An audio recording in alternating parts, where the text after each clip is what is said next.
한복내는 남편의 사진 앞에 향을 피우며 마지막 인사를 건넸습니다. 49년을 함께한 사람이었죠. 72년을 살아오며 절반 이상을 그 사람과 보냈는데 이제 그 자리는 영정 사진만 남았습니다. 검은 리본이 바람에 살랑거리는 걸 보며 복례는 생각했습니다. 이제 뭘 하며 살아야 하나라고요. 장례를 치르고 나니 집은 너무 조용했습니다. 시장 골목에서 35년간 분식집을 운영하며 늘 사람 소리에 둘러싸여 살았던 그녀에게 이 고요함은 견디기 힘든 것이었죠. 냉장고 문을 열 때마다 두 사람 분량으로 장을 본 습관이 남아있어서 채소는 늘 썩어갔습니다.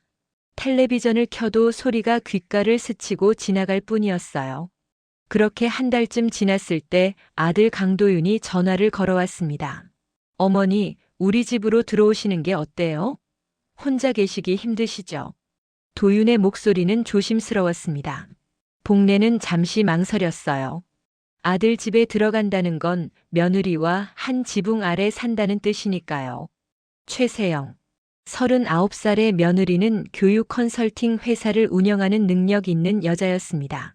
하지만 복례와 세영 사이에는 보이지 않는 선이 있었어요. 서로 예의는 지키지만 마음을 터놓은 적은 한 번도 없었죠. 그래도 괜찮겠니? 세영이가 불편하지 않을까? 괜찮아요. 세영이도 어머니 모시고 싶대요. 할인이도 할머니 보고 싶어 하고요. 할인.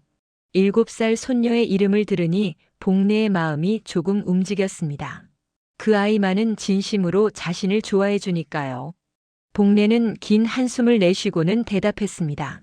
그럼 폐를 끼치지 않는 선에서 무슨 말씀을요, 어머니? 가족인데요.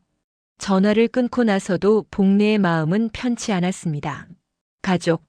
그 단어가 왠지 무겁게 느껴졌죠. 이사는 일주일 후에 이루어졌습니다. 도윤 부부가 사는 곳은 신축 아파트 35평이었어요. 복도식 구조라 햇빛이 잘 들고 깔끔하게 정돈된 인테리어가 눈에 띄었죠. 복례가 짐을 들고 현관문을 들어서자 세영이 미소를 지으며 맞이했습니다. 어머니 오셨어요. 편히 계세요. 세영의 미소는 완벽했습니다. 치과 광고에 나올 법한 너무 완벽한 미소였죠. 복례는 어색하게 고개를 끄덕였어요. 고맙다, 세영아. 폐 끼치지 않게 조심할게. 아니에요, 어머니. 저희가 모셔야죠. 세영은 복례를 안방 옆 작은 방으로 안내했습니다. 6평 남짓한 공간에는 침대와 옷장, 작은 책상이 놓여 있었어요. 창문 너머로는 아파트 단지 놀이터가 보였습니다. 여기가 어머니 방이에요. 불편한 게 있으면 언제든 말씀하세요. 복례가 짐을 풀고 있는데 세영이 투명 파일을 하나 내밀었습니다. 복례는 의아한 표정으로 그걸 받아들었죠. 이게 뭐니? 아, 그냥 저희 집 생활 매뉴얼이에요. 어머니도 편하시라고 만든 거예요. 복례는 파일을 펼쳐보았습니다. 거기에는 요일별 쓰레기 배출 시간, 냉장고 정리 규칙, 세탁기 사용 시간, 거실 청소 순서 같은 게 빼곡히 적혀 있었어요. 심지어 화장실 사용 후 환기 30분 필수라는 문구도 보였습니다. 이렇게까지 해야 하나? 복례가 중얼거리자 세영이 밝게 웃으며 말했습니다. 집이 좁다 보니까요. 서로 불편하지 않으려면 시스템이 필요하더라고요. 어머니 이해하시죠? 복례는 고개를 끄덕일 수밖에 없었습니다. 남의 집에 얹혀 사는 처지니까요. 그날 저녁 식탁에 둘러앉아 저녁을 먹을 때도 복례는 조심스러웠습니다. 반찬을 덜 때도 국을 뜰 때도 세영의 눈치를 봤죠. 어머니 편하게 드세요. 세영이 말했지만 복례는 편할 수가 없었습니다. 식사 후 설거지를 하려고 하자 세영이 재빨리 말렸어요. 어머니, 저희는 식기세척기 쓰거든요. 손으로 씻으면 물이 많이 나가서요. 아, 그래? 복례는 손을 거두고 거실로 나왔습니다. 텔레비전을 켜려다가 리모컨이 너무 복잡해서 포기했죠. 도윤은 노트북을 펴고 뭔가 집중하고 있었고 세영은 태블릿으로 업무 메일을 확인하고 있었습니다. 복례만 혼자 소파에 앉아 있었어요. 이튿날 아침 복례는 일찍 일어나 부엌으로 갔습니다. 시장 분식집을 35년 하다 보니 새벽 5시면 눈이 떠지는 게 습관이었죠. 냉장고를 열어 김치를 꺼내 국을 끓이려는데 세영이 잠옷 차림으로 나타났습니다. 어머니, 뭐 하세요? 아침 준비하려고. 저희는 아침 안 먹어요.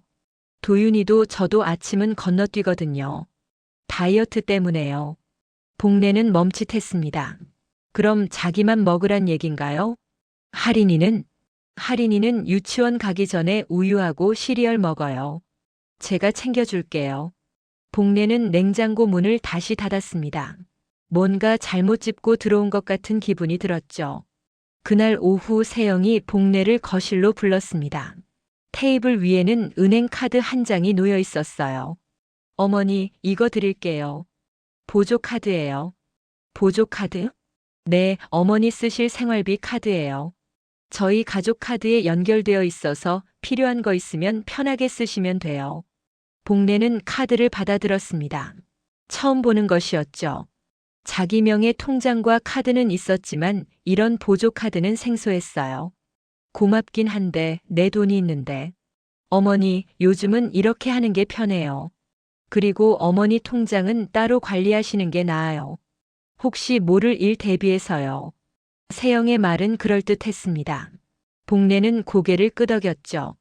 그리고 어머니, 이 앱 깔아야 하는데요. 세영이 복례의 스마트폰을 가져가 뭔가를 설치하기 시작했습니다.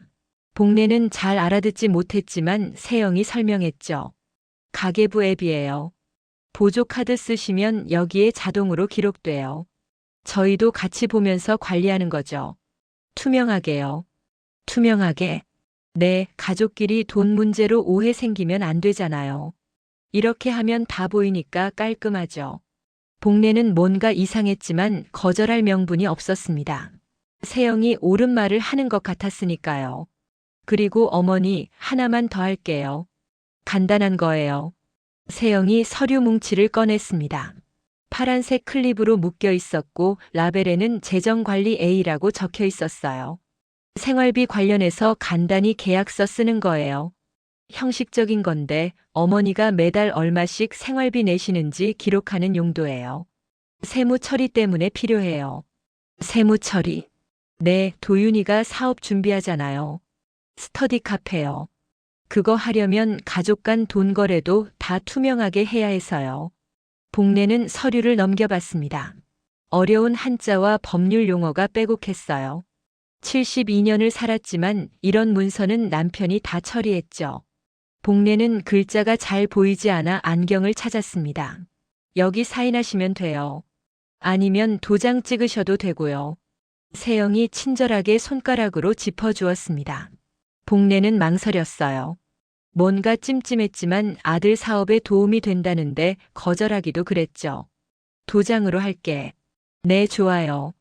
복례는 가방에서 도장을 꺼냈습니다. 남편이 만들어준 도장이었어요. 한복례라는 세 글자가 선명하게 새겨져 있었죠. 세영이 가리키는 곳에 도장을 찍었습니다. 한 번, 두 번. 그런데 세영이 말했어요. 어머니, 여기도 한 번만 더요. 복례는 의아했지만 세 번째 도장을 찍었습니다. 그때는 몰랐어요. 그 도장 3개가 앞으로 자신의 삶을 어떻게 바꿀지. 됐어요, 어머니.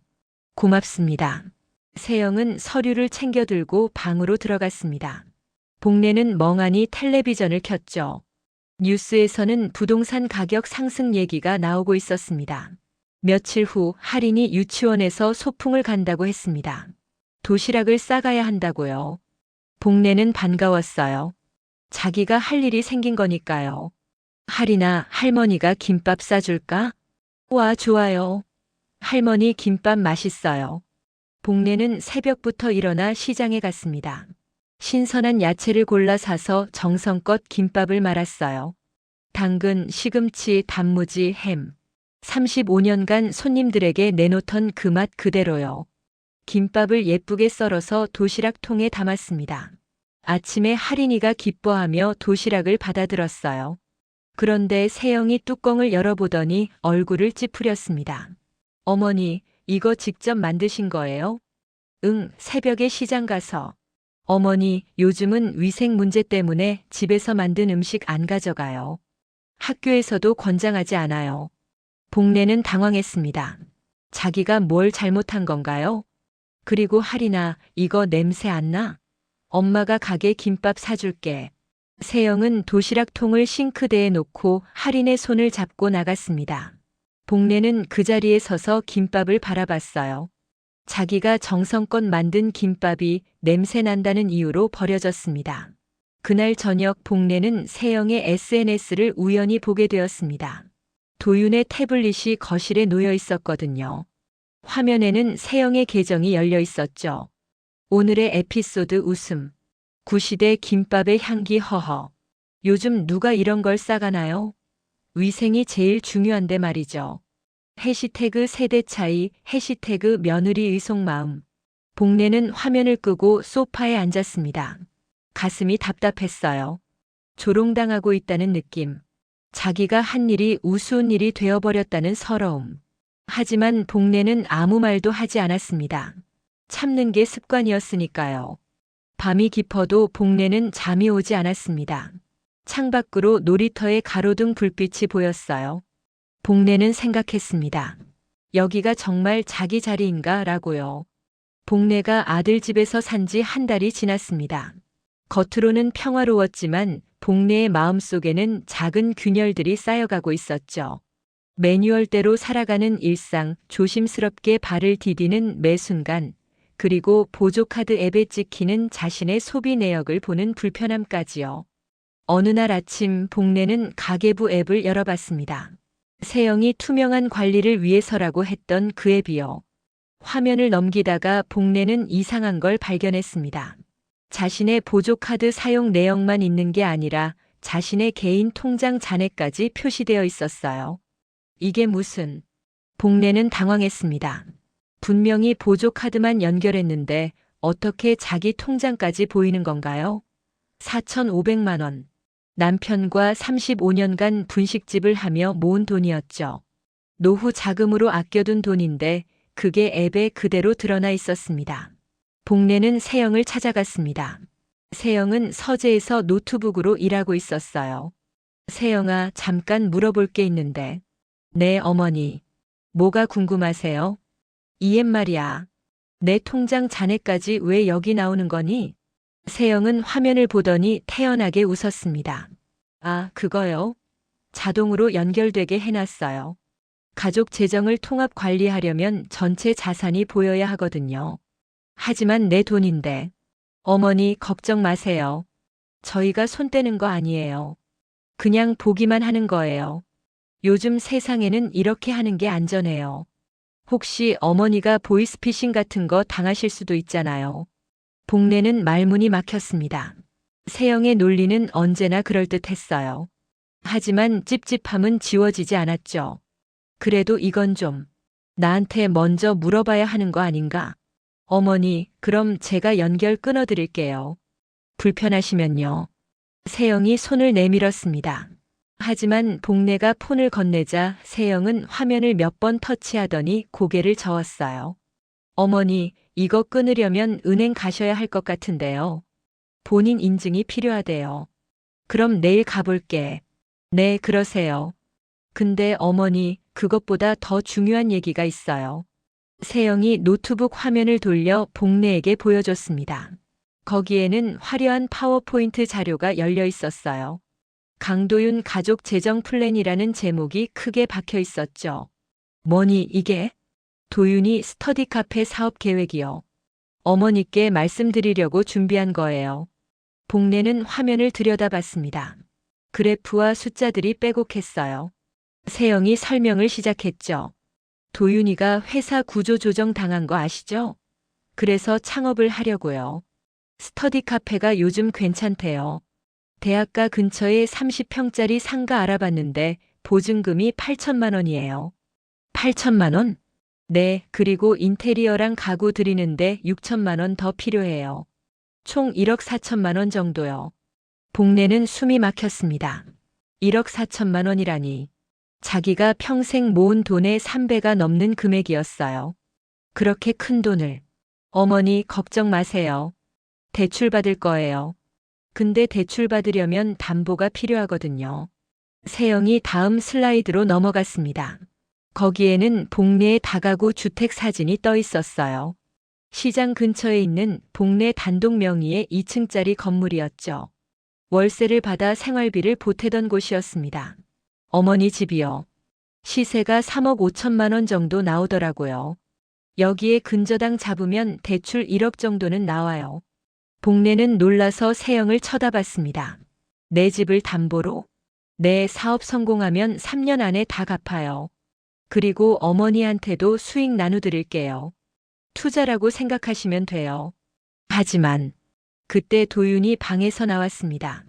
복내를 보더니 미안한 표정을 지었어요. 어머니, 저희가 감히 어머니 재산을 건드리는 게 아니라 그냥 형식적으로 담보만 잡는 거예요. 실제로 어머니 집 팔거나 그러는 거 아니에요.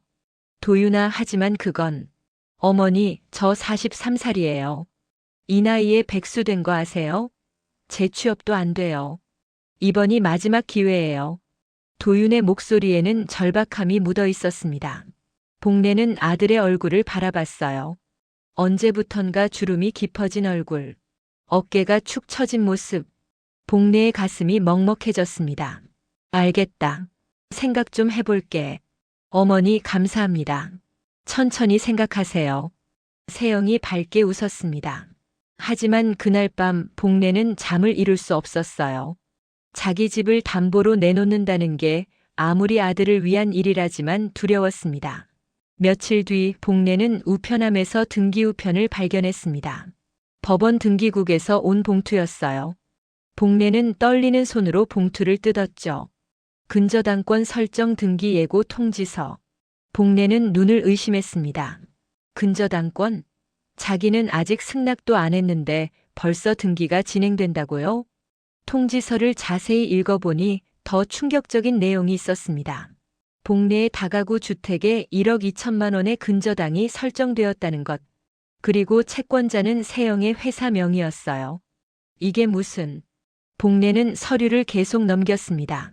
그러다가 마지막 페이지에서 충격적인 걸 발견했죠. 복내의 도장이 찍힌 위임장 사본이 첨부되어 있었던 겁니다. 본인 한복내는 소유 부동산에 대한 근저당권 설정 및 등기 절차 일체를 최세영에게 위임합니다. 도장 자국이 선명했습니다. 분명 자기 도장이었어요. 하지만 복내는 이런 서류에 도장을 찍은 기억이 없었습니다. 복내는 황급히 세영을 찾아갔습니다. 세영은 거실에서 커피를 마시고 있었어요. 세영아. 복내의 목소리가 떨렸습니다. 세영이 놀란 표정으로 고개를 돌렸죠. 어머니, 왜 그러세요? 이게 뭐니? 복내가 등기우편을 내밀었습니다. 세영은 서류를 보더니 담담하게 말했어요. 아, 그거요. 진행됐나 보네요. 내가 언제 허락했니? 내가 언제 도장을 찍었어? 어머니, 지난번에 찍으셨잖아요. 생활비 계약서 쓸 때요. 뭐? 복내는 멍해졌습니다. 생활비 계약서? 그때 도장을 3번 찍었던 게 떠올랐어요. 그게 이런 서류였단 말이니? 어머니, 그때 다 한 묶음이었어요. 파란 클립으로 묶여 있었잖아요. 재정관리 A라고 라벨도 붙어 있었고요. 세영의 목소리는 차분했습니다. 오히려 복내가 잊어버린 사람처럼 만들고 있었어요. 나는 그런 거 몰랐어. 생활비 계약서만 쓰는 줄 알았지. 어머니, 제가 다 설명해 드렸는데요. 어머니가 못 들으신 거 아니에요? 아니야. 나는. 복내의 목소리가 커졌습니다. 그때 도윤이 방에서 나왔어요. 무슨 일이야? 당신 아들, 이것 좀 봐요. 복내가 도윤에게 서류를 내밀었습니다. 도윤은 서류를 보더니 난처한 표정을 지었어요. 어머니, 이미 진행된 건데. 이미 진행된 게 문제가 아니라 내가 모르는 사이에 이런 일이 벌어졌다는 게 문제란 말이다. 어머니, 세영이 말이 맞아요. 그때 어머니가 다 보시고 도장 찍으셨잖아요. 도윤은 세영의 편을 들었습니다. 복내는 믿을 수가 없었어요. 자기 아들이 자기 편이 아니라 며느리 편을 드는 게요. 도윤아, 어머니, 이건 우리 가족 미래를 위한 거예요. 스터디 카페 사업 성공하면 다 갚을 거예요. 걱정 마세요. 복례는 그 자리에 주저앉고 싶었습니다. 하지만 간신히 참았어요. 자기 방으로 돌아가 문을 닫았죠. 복례는 사진첩을 꺼냈습니다. 오래된 가족 사진들이 빼곡히 들어 있었어요. 도윤이 어렸을 때 사진, 결혼식 사진, 할인이가 태어났을 때 사진. 복례는 눈물을 닦으며 생각했습니다. 언제부터 이렇게 된 걸까라고요. 그리고 복례는 그날의 기억을 되살렸습니다. 파란색 클립으로 묶인 서류 뭉치, 라벨에 적힌 재정관리 A라는 글자, 세영이 손가락으로 짚어주던 곳, 도장을 3번 찍었던 일. 복례는 천천히 일어나 서랍을 뒤졌습니다. 그리고 한 장의 종이를 찾아냈어요. 그날 받았던 생활비 계약서 사본이었죠. 복례는 그 서류를 자세히 들여다봤습니다. 도장 자국이 3개 있었습니다. 첫 번째는 생활비 계약서, 두 번째는 가계부 앱 이용 동의서, 그럼 3번째는? 복례는 확신했습니다. 3번째 도장이 바로 근저당 위임장이었다는 것을. 세영은 의도적으로 여러 서류를 섞어놓고 복례가 제대로 읽지 못하게 만들었던 겁니다. 이건 사기야. 복례는 중얼거렸습니다. 자기가 당한 게 사기라는 걸 깨달았죠. 하지만 어떻게 해야 할지 몰랐습니다. 법도 잘 모르고 도와줄 사람도 없었어요. 그날 밤 복례는 짐을 쌌습니다. 많지 않았어요. 옷가지 몇 벌과 사진첩, 그리고 도장. 복례는 새벽에 집을 나왔습니다. 아무에게도 말하지 않고요. 버스 정류장에 앉아 있는데 동이 트기 시작했습니다. 복례는 생각했어요. 이제 어디로 가야 하나라고요. 그때 복례의 휴대폰이 울렸습니다. 모르는 번호였어요. 여보세요? 한복례 어르신이세요? 저는 동주민센터 사회복지사 배민정입니다. 아, 네. 어르신 혹시 지금 어디 계세요? 긴급 복지 상담이 필요하실 것 같아서요. 복례는 놀랐습니다. 어떻게 자기 번호를 알았을까요? 어르신 담당 의사 선생님께서 연락 주셨어요. 최근에 건강검진 받으실 때 많이 힘들어 보이셨다고요.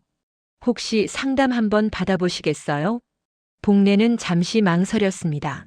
그리고 대답했어요. 네, 좋습니다.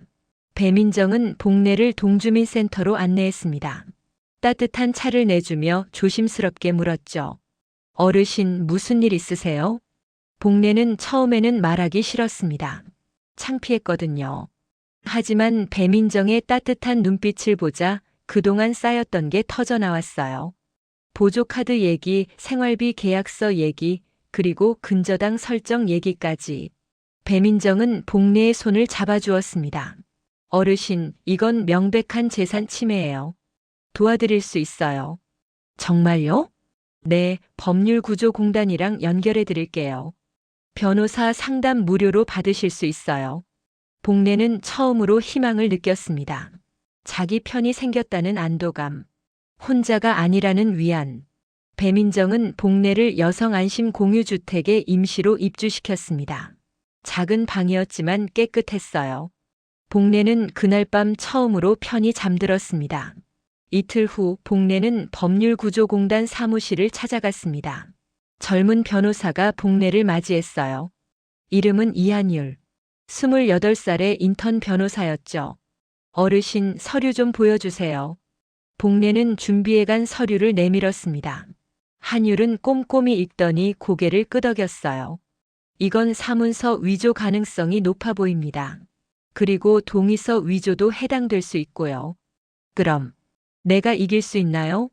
어르신, 민사로 근저당 말소 소송하고 부당이득 반환 청구할 수 있어요. 증거만 확보하면 승산 있습니다. 한율의 목소리는 담담했지만 확신에 차 있었습니다. 복례는 떨리는 손으로 도장을 꺼냈어요.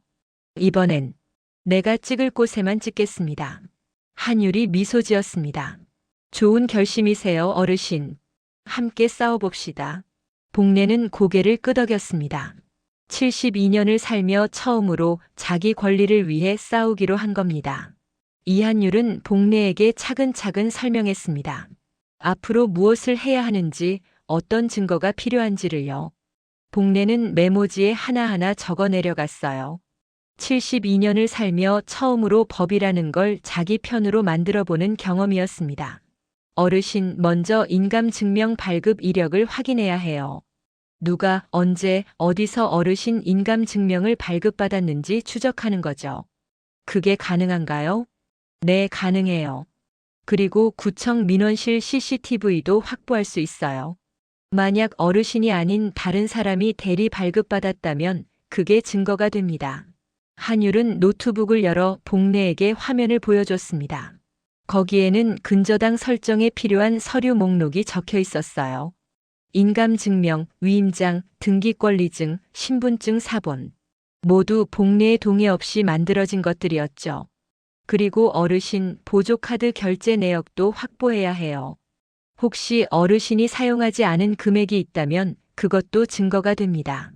복례는 고개를 끄덕였습니다. 그리고 가방에서 휴대폰을 꺼냈어요. 가계부 앱이 아직 깔려 있었죠. 이걸로 볼 수 있을까요?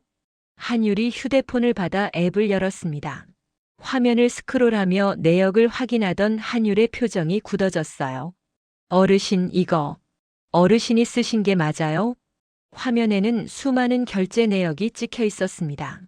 230만 원짜리 광고 대행 결제, 350만 원짜리 업체 접대비, 180만 원짜리 온라인 마케팅 비용.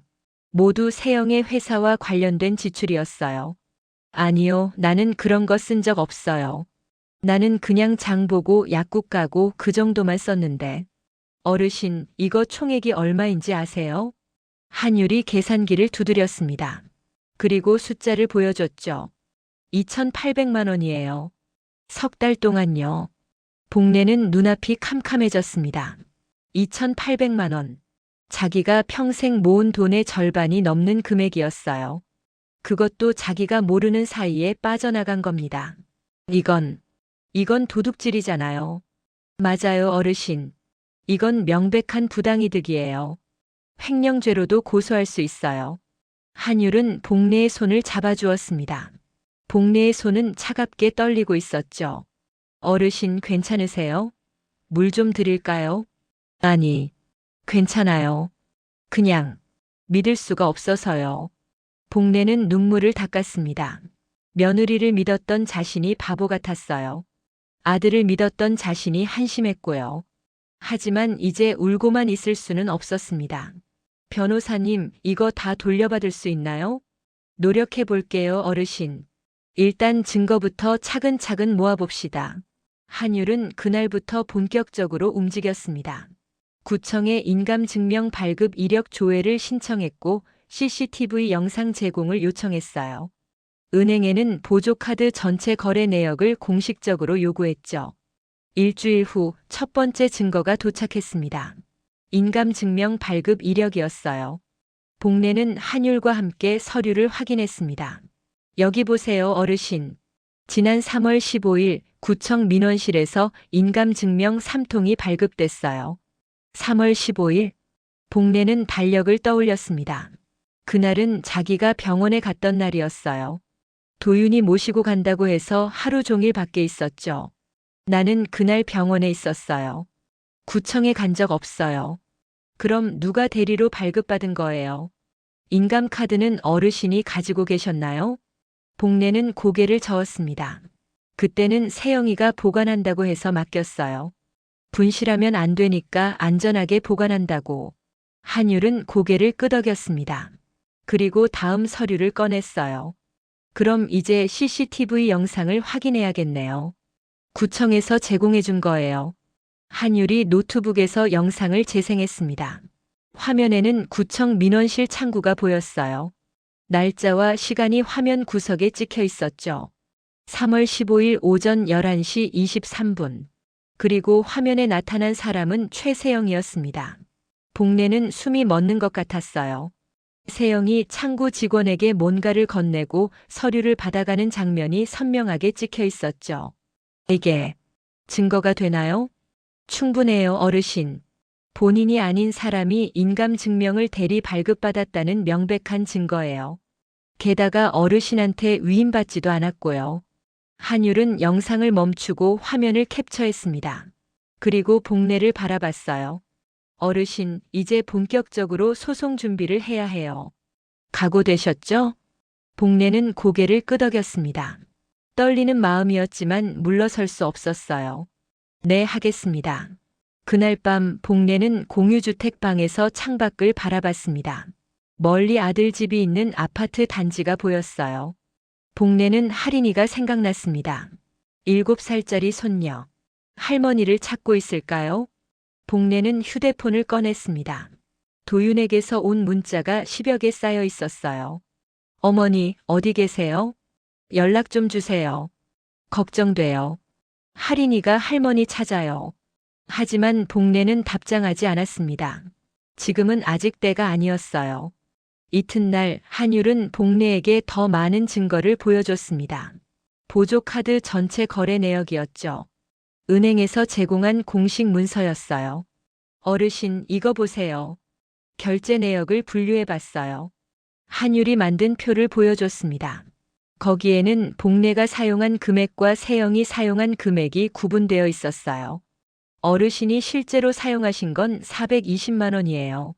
장보기, 약국, 택시비 이런 거요. 그럼 나머지는 2,380만 원이 세영 씨 회사 관련 지출이에요. 광고비, 접대비, 마케팅 비용. 전부 회사 사업자 등록 번호로 영수증 처리됐어요. 복례는 표를 보며 손이 떨렸습니다. 자기 돈이 며느리 사업에 쓰인 거였어요. 그것도 허락도 없이요. 이건 횡령 아닌가요? 맞아요, 어르신. 명백한 횡령이에요. 형사고소도 가능해요. 하지만 가족 간 일이니까 민사로 먼저 해결하는 게 나을 것 같아요. 한율은 복례를 위로하듯 말했습니다. 어르신, 근저당 말소 소송이랑 부당이득 반환 청구를 같이 하면 돈도 돌려받고 집도 지킬 수 있어요. 그럼 언제쯤 시작하나요? 이번 주 안에 소장 작성해서 법원에 제출할게요. 그 전에 조정 신청부터 해볼게요. 조정에서 합의하면 시간도 절약되고 어르신 마음도 덜 힘드실 거예요. 조정이요? 네, 법원에서 중재하는 거예요. 양쪽이 만나서 대화로 해결하는 거죠. 물론 상대방이 조정에 응해야 하지만요. 복례는 깊은 한숨을 내쉬었습니다. 며느리와 다시 만나야 한다는 게 두려웠어요. 하지만 피할 수 없었죠. 알겠습니다. 그렇게 하죠. 조정 신청서가 법원에 접수되고 이틀 후 세영에게 통지가 갔습니다. 복례는 그날 도윤에게서 전화를 받았어요. 어머니, 도대체 뭐 하시는 거예요? 도윤의 목소리는 화가 나 있었습니다. 복례는 차분하게 대답했어요. 나도 내 권리를 찾아야겠다, 도윤아. 권리요? 어머니, 우리가 뭘 잘못했다고 이러세요? 법원까지 가시게? 도윤아, 너는 정말 모르니? 세영이가 뭘 했는지. 세영이는 가족을 위해서 한 거예요. 어머니 돈 관리해드리고 집도 담보로 해서 사업 자금 마련하고 다 우리 가족 미래를 위해서라고요. 복례는 허탈하게 웃었습니다. 내 허락도 없이? 내 도장을 몰래 찍어서? 그게 가족을 위한 거니? 어머니는 늙으셔서 판단력이 흐려지신 거예요.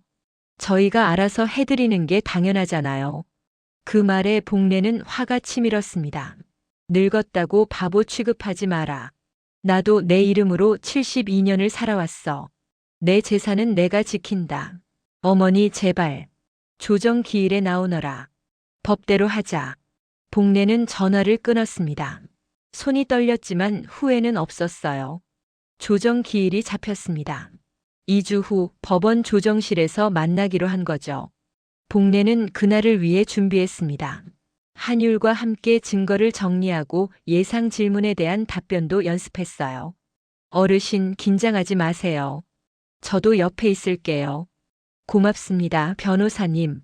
당신 같은 사람이 있어서 다행이에요. 복례는 진심으로 감사했습니다. 한율은 젊지만 정말 성실하고 꼼꼼했어요. 복례를 할머니 대하듯 친절하게 대해줬죠. 조정 기일 전날 밤 복례는 잠이 오지 않았습니다. 내일 며느리와 아들을 만난다는 게 두렵기도 하고 슬프기도 했어요. 가족이 법정에서 만나야 한다는 현실이 비참했죠. 하지만 복례는 다짐했습니다. 이번만큼은 물러서지 않겠다고요. 자기 이름을 지키겠다고요. 조정 기일 당일 복례는 한율과 함께 법원에 도착했습니다. 조정실 앞에는 이미 도윤과 세영이 와 있었어요. 세영은 깔끔한 정장 차림이었고 도윤은 불안한 표정이었죠. 어머니. 도윤이 복례를 보고 다가왔지만 복례는 고개를 돌렸습니다. 지금은 가족이 아니라 분쟁 당사자였으니까요. 조정실 문이 열렸습니다. 조정위원이 나와서 양쪽을 안으로 안내했어요. 복례는 심호흡을 하고 안으로 들어갔죠. 조정실은 생각보다 작았습니다. 긴 테이블을 사이에 두고 양쪽이 마주 앉았어요. 복례와 한율은 한쪽에, 세영과 도윤은 반대편에 앉았죠. 조정위원이 서류를 펼치며 말했습니다. 오늘은 근저당 말소와 부당이득 반환에 관한 조정입니다. 양측 모두 조정 의사가 있으신 거죠? 한율이 대답했습니다. 네, 신청인 측은 조정을 통한 원만한 해결을 원합니다. 세영도 고개를 끄덕였어요. 저희도 마찬가지입니다. 가족 간 일인데 법정까지 가고 싶지 않아요. 조정위원이 복례를 바라봤습니다. 신청인께서 주장하시는 내용을 간단히 말씀해 주시겠어요? 복례는 떨리는 목소리로 시작했습니다. 저는 제 허락 없이 제 집에 근저당이 설정됐어요. 그리고 제 돈이 제 동의 없이 사용됐고요. 증거가 있으신가요? 한율이 서류 뭉치를 꺼냈습니다. 인감증명 발급 이력, CCTV 영상 캡처, 보조카드 거래 내역. 모든 게 정리되어 있었어요. 조정위원이 서류를 검토했습니다. 그리고 세영을 바라봤죠. 피신청인 측에서는 어떻게 생각하세요? 세영은 침착하게 대답했습니다. 어머니께서 동의하셨어요. 도장도 직접 찍으셨고요. 다만 어머니가 기억을 못 하시는 것뿐이에요. 증거가 있나요? 생활비 계약서요. 거기에 어머니 도장이 찍혀 있어요. 세영이 서류를 내밀었습니다. 복례에 도장이 찍힌 계약서였죠. 하지만 한율이 반박했습니다. 이 계약서에는 근저당 설정에 관한 내용이 없습니다.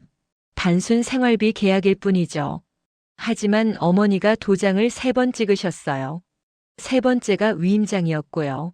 세영의 목소리는 자신감에 차 있었습니다.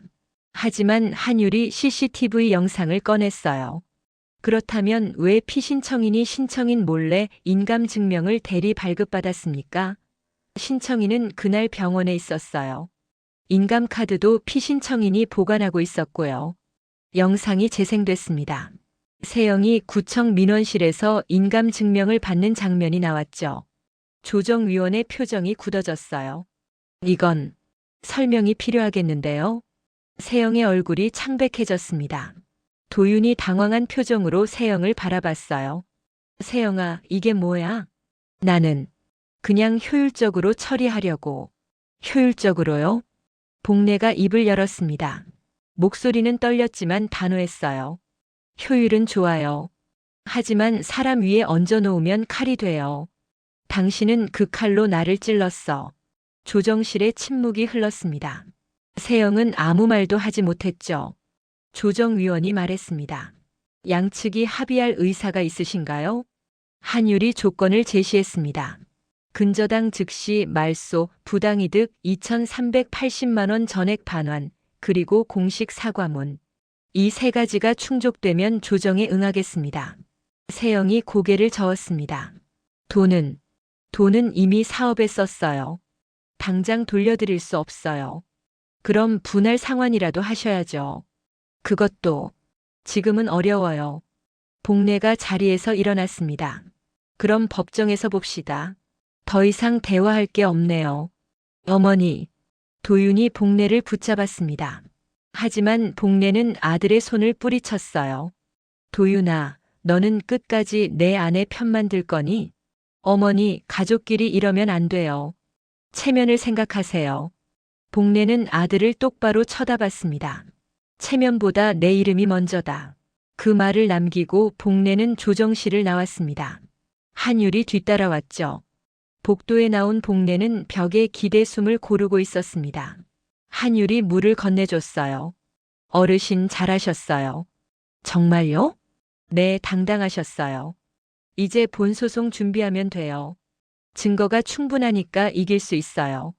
복례는 고개를 끄덕였습니다. 마음은 아팠지만 후회는 없었어요. 자기 이름을 지키기 위해 싸우기로 한 거니까요.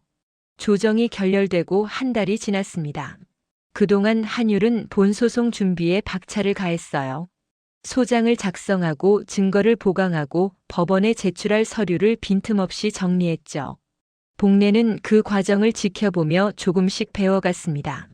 법이라는 게 생각보다 복잡하지만 자기를 지켜줄 수 있다는 것도 알게 됐어요. 공유주택에서의 생활도 익숙해졌습니다. 작은 방이었지만 복례에게는 안전한 공간이었어요. 배민정 복지사가 자주 들러서 안부를 물었고 같은 건물에 사는 다른 어르신들과도 친해졌죠. 모두 각자의 사연을 가진 사람들이었습니다. 어느 날 아침 복례는 건물 공용 부엌에서 국을 끓이고 있었어요. 옆방에 사는 박순자 할머니가 다가왔습니다. 복례 씨, 뭐 끓여요? 된장국이요. 순자 씨도 드실래요? 그럼요, 고맙죠. 두 사람은 함께 식탁에 앉아 밥을 먹었습니다. 순자는 복례보다 5살 많은 77이었어요. 아들한테 사기를 당해서 집을 잃고 이곳에 온 사람이었죠. 복례 씨는 소송 어떻게 돼가요? 다음 주에 첫 재판이에요. 떨리겠네. 나도 소송했었는데 결국 졌어. 증거가 부족해서. 복례는 순자의 손을 잡아줬습니다. 순자 씨는 억울하셨겠어요. 뭐, 이제는 체념했어. 그냥 조용히 살다 갈래. 복례는 순자를 보며 생각했습니다. 자기는 절대 그렇게 되지 않겠다고요. 포기하지 않겠다고요. 재판 전날 밤 복례는 거울 앞에 섰습니다. 72년을 살아온 얼굴이 거울에 비쳤어요. 주름이 깊어지고 머리카락은 하얗게 샜지만 눈빛만큼은 또렷했습니다. 복례는 자기 자신에게 속삭였어요. 한복례, 너는 할 수 있어. 내 이름은 내가 지켜. 재판 당일 복례는 한율과 함께 법원에 도착했습니다. 법정 복도는 사람들로 붐볐어요. 다들 각자의 사연을 안고 법의 판단을 기다리는 사람들이었죠. 어르신 준비되셨어요? 한율이 물었습니다. 복례는 고개를 끄덕였어요. 네, 준비됐어요. 법정 문이 열렸습니다. 복례는 심호흡을 하고 안으로 들어갔죠. 법정은 생각보다 조용했습니다. 형광등이 웅웅거리는 소리만 들렸어요. 재판장 앞에 앉자 맞은편에 세영과 도윤이 보였습니다. 세영은 여전히 깔끔한 정장 차림이었고 도윤은 피곤해 보였어요. 두 사람 모두 복례를 똑바로 쳐다보지 못했죠. 판사가 입장했습니다. 중년의 여성 판사였어요. 판사는 서류를 확인하고는 재판을 시작했습니다. 민사 제2253호 근저당권 말소 및 부당이득 반환 청구 사건입니다. 원고 측 주장부터 들어보겠습니다. 한율이 자리에서 일어났습니다. 네, 재판장님. 원고 한복례는 피고 최세영에게 근저당 설정 위임을 한 사실이 없습니다. 피고는 원고의 인감 증명을 무단으로 발급받아 근저당을 설정했고 이는 명백한 사문서 위조에 해당합니다. 한율은 증거를 하나씩 제시했습니다. 인감 증명 발급 이력, CCTV 영상, 병원 진료 기록. 모든 게 세영이 복례 몰래 움직였다는 것을 증명했어요.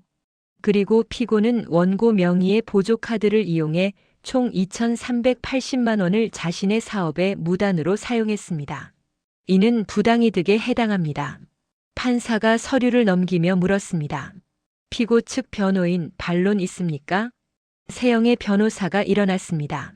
40대 중반의 남자 변호사였어요. 재판장님, 피고는 원고로부터 구두 동의를 받았습니다. 가족 간의 신뢰 관계에서 이루어진 일이고요. 구두 동의라는 증거가 있습니까?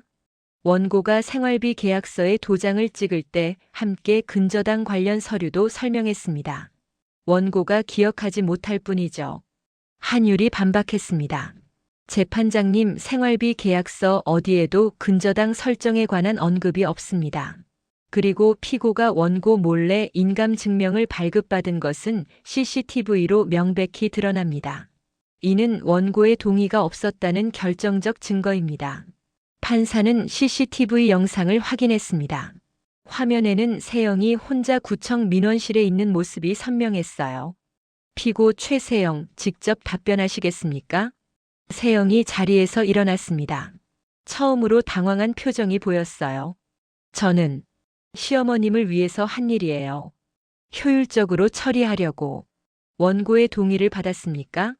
말씀은 드렸는데 시어머님이 잘 이해 못하셨어요.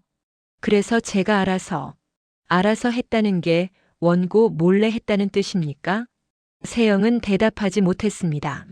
판사는 다음 질문을 던졌어요. 보조카드 사용권은 어떻게 설명하시겠습니까? 그건 회사 자금이 부족해서 잠깐 빌려 쓴 거예요. 나중에 다 갚으려고 했고요. 원고의 허락을 받았습니까? 시어머님이 저희 가족인데 당연히 도와주실 거라고 생각했어요.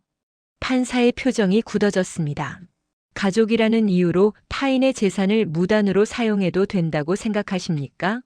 세영은 아무 말도 하지 못했습니다.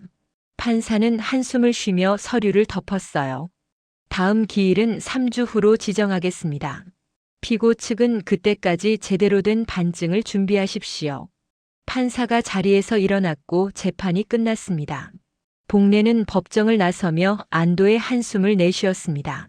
한율이 미소를 지으며 말했어요. 어르신 잘 풀리고 있어요. 상대편이 제대로 된 반론을 못하고 있어요.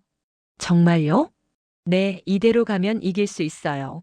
복례는 고개를 끄덕였습니다. 하지만 마음 한편이 무거웠어요. 법정에서 아들을 봤을 때 도윤의 얼굴이 너무 초췌해 보였거든요.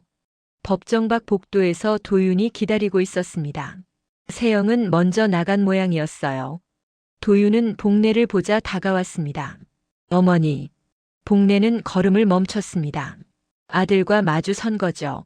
어머니, 제발 그만하세요. 이러면 우리 가족 다 망해요. 도윤아, 나는 내 것을 지키려는 것뿐이야. 어머니 것이 뭐가 있어요? 다 우리 가족 거잖아요. 복례는 고개를 저었습니다. 아니다. 내가 72년 동안 내 이름으로 모은 거야. 내 것이야. 어머니, 세영이도 미안하대요. 용서해 주세요. 미안하다는 말만으로는 안 돼. 내 집, 내 돈 다 돌려받아야 해. 도윤은 복례의 손을 잡았습니다. 어머니, 할인이 생각해 보세요. 아이가 할머니 보고 싶어 해요. 매일 울어요. 그 말에 복례의 가슴이 찢어지는 것 같았습니다. 할인이 7살짜리 손녀. 자기를 진심으로 사랑해주던 아이요. 할인이. 네, 어머니. 할인이가 제일 불쌍해요. 할머니는 왜 안 오냐고 매일 물어봐요. 복례는 눈물을 참았습니다. 하지만 마음을 바꿀 수는 없었어요. 할인이한테는 미안하구나. 하지만 나는 내 길을 가야 해. 어머니. 도윤아, 나는 내 어머니지만 그 전에 한복례라는 사람이야. 내 이름으로 존중받고 싶어. 복례는 아들의 손을 뿌리치고 걸어갔습니다. 뒤에서 도윤이 부르는 소리가 들렸지만 복례는 돌아보지 않았어요. 3주 후 두 번째 재판이 열렸습니다. 이번에는 증인 신문이 있었어요. 한율은 구청 민원실 직원을 증인으로 신청했죠. 증인 3월 15일 당일 인감 증명을 발급받은 사람이 누구였습니까? 피고 최세영이었습니다. 원고 한복례는 없었습니까? 네, 없었습니다. 피고 혼자 왔어요. 인감 카드는 누가 제시했습니까?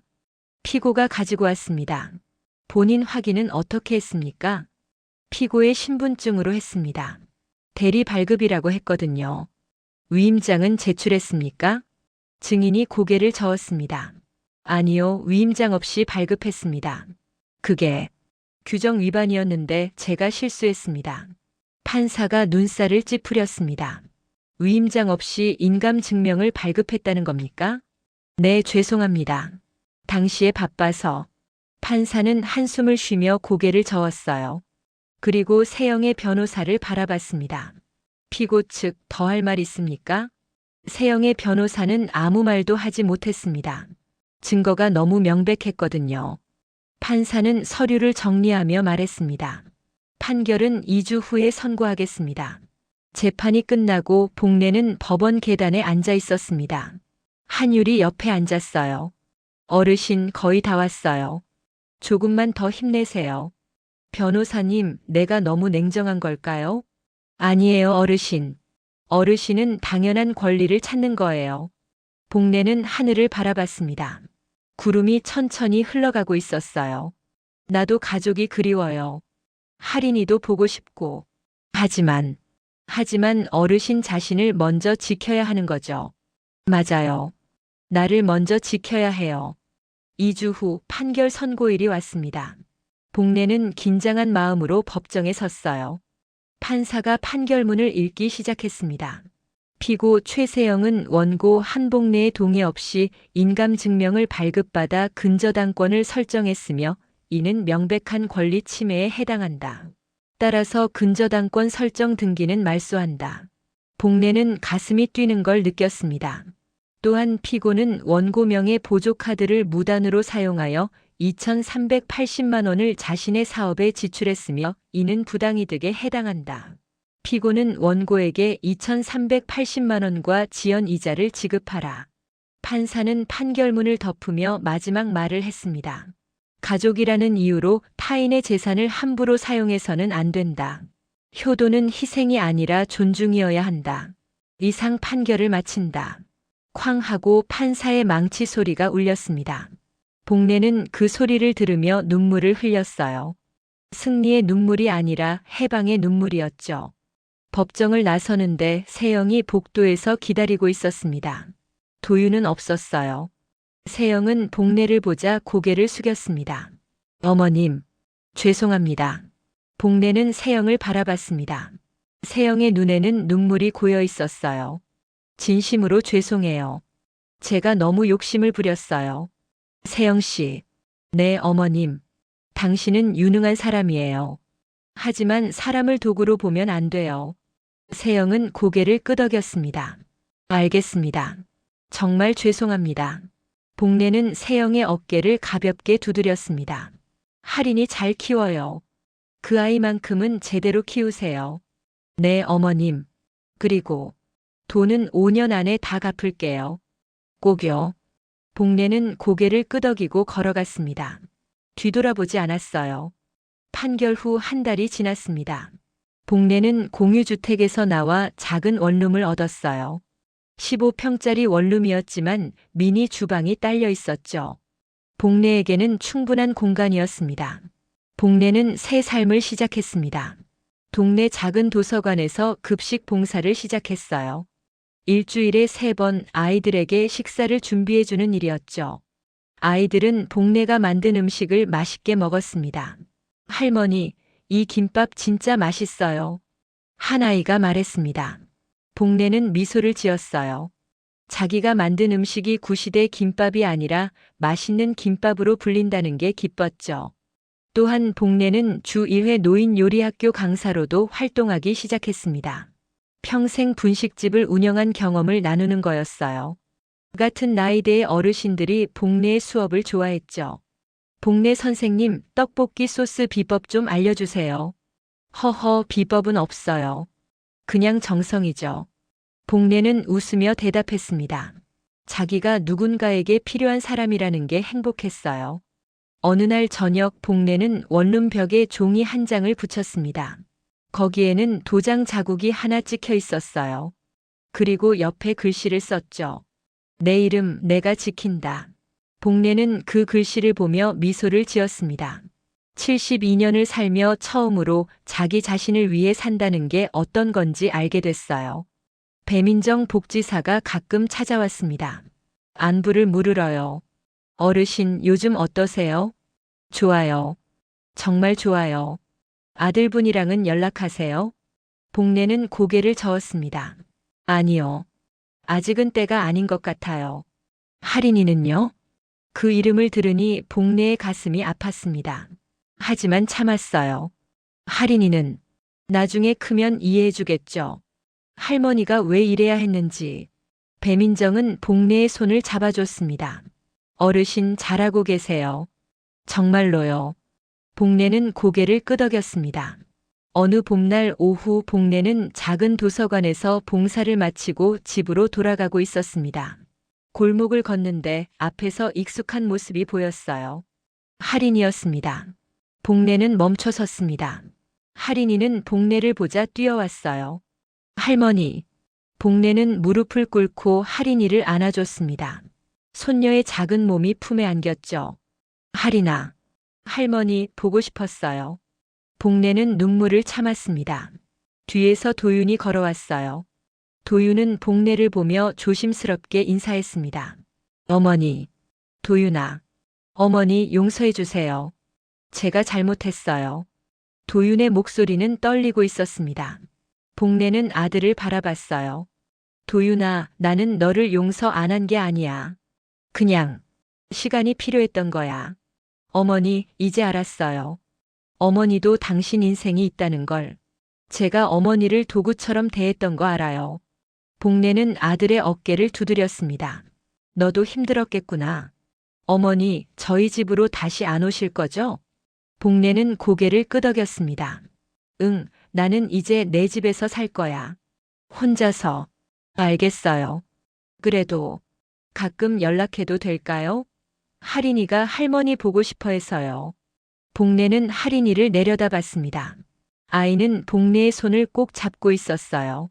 그래, 할인이는 보고 싶구나. 할머니, 저번에 할머니가 싸준 김밥이 제일 맛있었어요. 또 싸주세요. 복례는 웃으며 할인이의 머리를 쓰다듬었습니다. 그래, 다음에 만나면 싸줄게. 도윤이 복례에게 봉투를 하나 건넸습니다. 어머니, 이거 첫 번째 변상금이에요. 500만 원이요. 5년 안에 다 갚을게요. 복례는 봉투를 받았습니다. 고맙다. 어머니, 정말 죄송해요. 복례는 아들을 안아줬습니다. 오랜만에 느끼는 아들의 체온이었어요. 도윤아, 나는 내 어머니지만 너의 소유물은 아니야. 그걸 기억해라. 네, 어머니. 명심할게요. 복례는 할인이와도 인사를 나눴습니다. 할인아, 할머니 가봐야겠다. 다음에 또 보자. 네, 할머니. 사랑해요.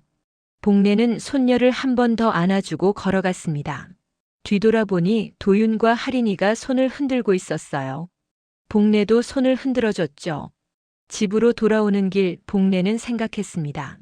가족이라는 게 뭘까라고요. 피로 맺어진 관계, 희생으로 유지되는 관계 아니었습니다. 가족은 존중으로 만들어지는 거였어요.